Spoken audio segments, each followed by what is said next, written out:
Boker Tov à tous, on arrive à la paracha de Ha'azinu. Et donc dans cette paracha, Moshe Rabbeinu, donc le guide du Ham Israël pendant tout ce temps-là, depuis la sortie d'Égypte, il vient faire ses au revoir au peuple et donc il leur dit de faire attention, de rester dans le chemin d'Akadosh Baruch Hu, que c'est Yehoshua Binoun qui a repris les choses, qu'ils sont en terre d'Eretz Israël, qu'il faut qu'ils écoutent Akadosh Baruch Hu. Et en fait, c'est hyper triste de se séparer de Moshe Rabbeinu parce que c'est avec lui, en fait, qu'on a appris à être un peuple. Moshe Rabbeinu, il s'est sacrifié pour nous. Ça veut dire qu'Akadosh Baruch Hu, il lui a dit, tu vas aller en Égypte et tu vas sauver le peuple juif. Et Moshe Rabbeinu, bah, c'était un être humain, il avait peur comme tout le monde. Il s'est dit, mais quoi, j'arrive, je vais aller voir Paro et je vais lui dire, laisse mon peuple s'en aller. Il va me dire, ok, comme t'es Moshe Rabbeinu, je te laisse partir. Et en fait, on voit que Moshe Rabbeinu, toute sa mission de vie, elle a été consacrée aux autres. On voit qu'il était avec Tsipora, que malheureusement, il y a des personnes qui avaient mal parlé sur Tsipora. On dit qu'il a divorcé, on dit qu'il s'est remarié. Quand il est monté prendre les louchotes au bout de 40 jours, quand il est retourné, il a dit il s'est remarié avec Tsipora. C'est-à-dire que c'est un être humain comme nous qui a aussi eu des épreuves de vie, mais que toute sa vie, c'était au service d'Akadosh Baruch Hu à travers le Ham Israël. Et nous, des fois, on pense, on se dit, oui, moi, je vais faire que ce qu'il veut Hachem et je vais m'occuper d'Akadosh Baruch Hu. Et les gens, ils ont qu'à faire leur vie. Mais si on comprend ce qu'il a fait, Moshe Rabbeinu, c'est qu'il a servi Akadosh Baruch Hu à travers les gens. C'est que tu peux pas juste aimer Akadosh Baruch Hu parce qu'Hachem, il a créé les êtres humains. Donc, tu peux pas dire, Hachem, je t'aime, mais tes créations, ne m'en parle pas, je peux pas me les voir. Si tu veux aimer Akadosh Baruch Hu, ça passe d'abord par l'amour de ton prochain. Et on voit que tout le long, le Ham Israël, il n'a pas cru Moshe. Il a accusé Moshe. Il s'est fâché contre Moshe Rabbeinu. Quand il allait en Égypte et il a dit laisse mon peuple s'en aller, à ce moment-là, Pharaon, il a endurci son cœur et il a rajouté des épreuves au Bnei Israël. Les Bnei Israël, ils lui ont dit mais on était tranquille, Moshe, sans toi. Déjà, c'était compliqué. Maintenant, à cause de toi, parce que tu es venu dire à Paro de nous laisser partir, regarde, on nous a encore endurci les choses.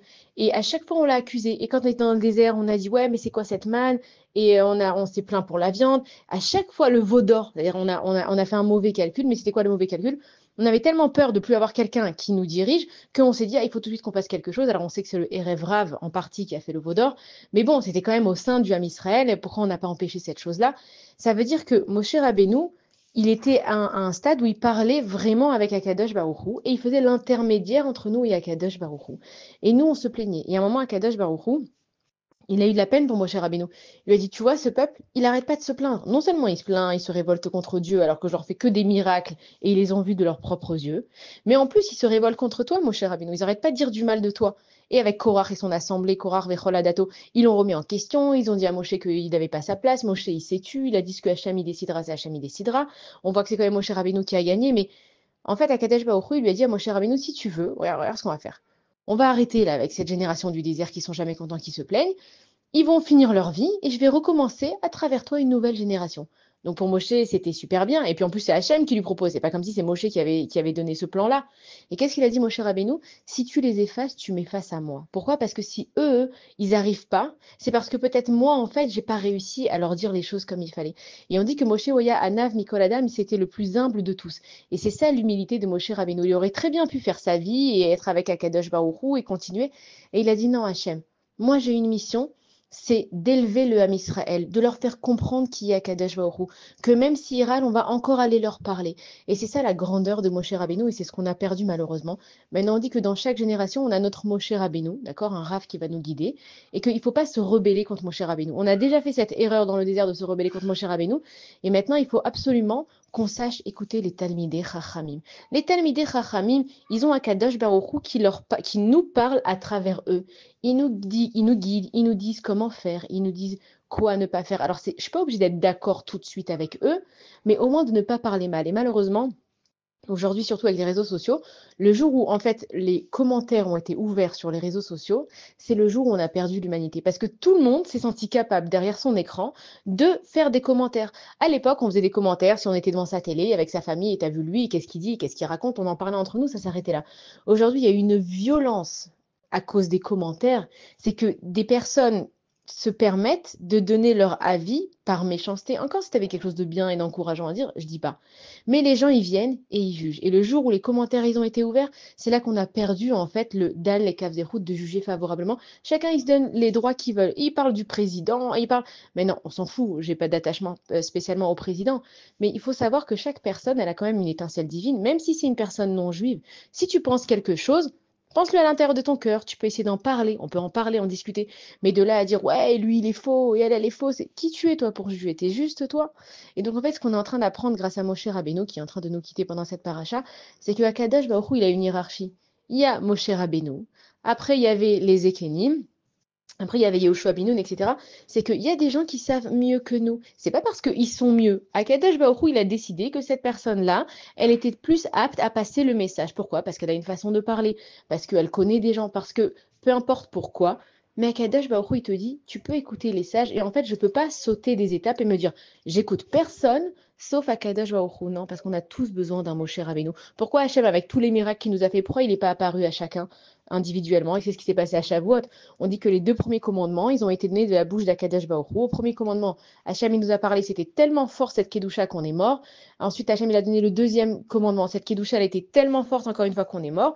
Et en fait, au troisième commandement, les Bnei Israël eux-mêmes, ils sont allés voir Moshe Rabbeinu, ils lui ont dit, écoute, on ne peut pas tenir cette Kedusha d'Akadosh Baruch Hu, on veut que ça passe par toi. Alors on l'avait expliqué à l'époque, on avait dit que si on avait été capable de mourir pour Akadosh Baruch Hu, il ne nous serait pas arrivé toutes les épreuves qui nous sont arrivées. Pourquoi?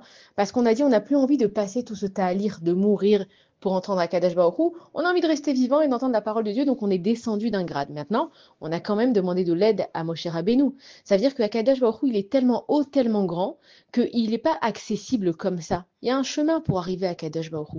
Et le chemin pour arriver à Kadosh Baruch Hu, c'est déjà de se respecter les uns les autres. Je ne peux pas parler mal à quelqu'un et aller faire ma tfila et dire Hachem, je t'aime, Hachem, je crois en toi, Hachem, aide-moi. Hachem, il va te dire, mais si tu respectes pas mes créatures, pourquoi est-ce que tu veux que je t'écoute? Et on peut comprendre ça avec, par exemple, il y a deux copines, d'accord? Elles sont super copines, mais il y en a une, elle peut pas voir les enfants de l'autre, mais elle lui dit à la copine, elle lui dit, ah, mais je t'adore. Oui, mais si tu aimes pas ce qui sort de moi, alors j'ai pas dit que tu dois être la mère de mes enfants et compagnie, mais juge-moi bien, juge-les bien. Et c'est ce qui te dit à Kadosh Baruch Hu, on ne peut pas aimer Hachem si on n'arrive pas à s'aimer les uns les autres, et c'est ce que Moshe Rabbeinu, il nous a appris.